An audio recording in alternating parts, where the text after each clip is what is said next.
Hello friends, नमस्कार। जय जगन्नाथ। आपण मैंने केमती अच्छंती? मैं आशा करची आपण मैंने भलर थिबे आ खुशी रे थिबे। चलंतु रेसिपीटी स्टार्ट करिबा।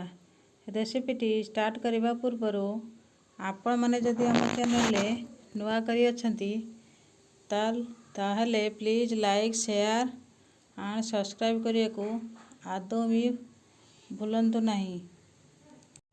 भिडियोटी को बिल्कुल भी स्किप करंतुनी, फास्ट रु लास्ट जाए देखंतु। आपण माने सब टिप्स जानी परिबे।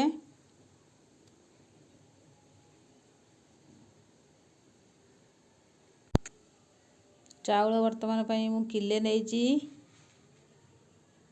देखंतु मु किले चाउल नेइची आ 500 ग्राम रो बिरी नेइची। मु ताको 5 रु 6 घंटा पर्यंत भिजे देइथिली। भिजे देकी ताकू एबे देखंतु मु भलो भाबरे ताकू धोई देइची। एबे ताकू आमे ग्राइंडिंग करिबा। ग्राइंडर जार रे पुरे देली। देखंतु एई परि भाबरे सबु चाउल बिरी को मु एका संगे मिक्स करनेली। प्राय एतिकी पिठो होला। प्राय ताकू छाड़ देबे 7 रु 8 घंटा पर्यंत रखी देबे। लूण पकेबेनी। लूण पकेले पिठाऊ आंबिला हो जिवो। देखंतु मु सांग सांग पिठाऊ रे लूण पकेली। तापरे अल्प किछि पानी देबी। ताको भलो भाबरे हमें को मिक्स कर दबा।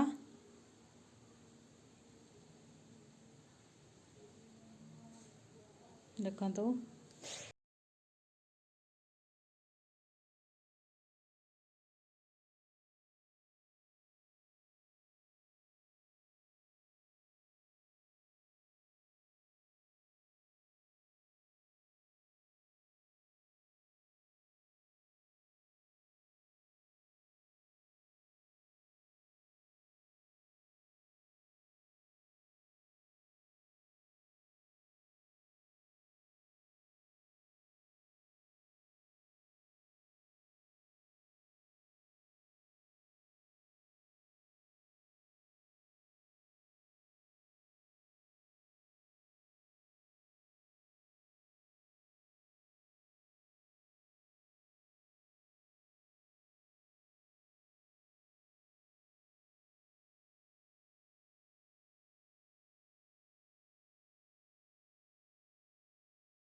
이게 막 어디가?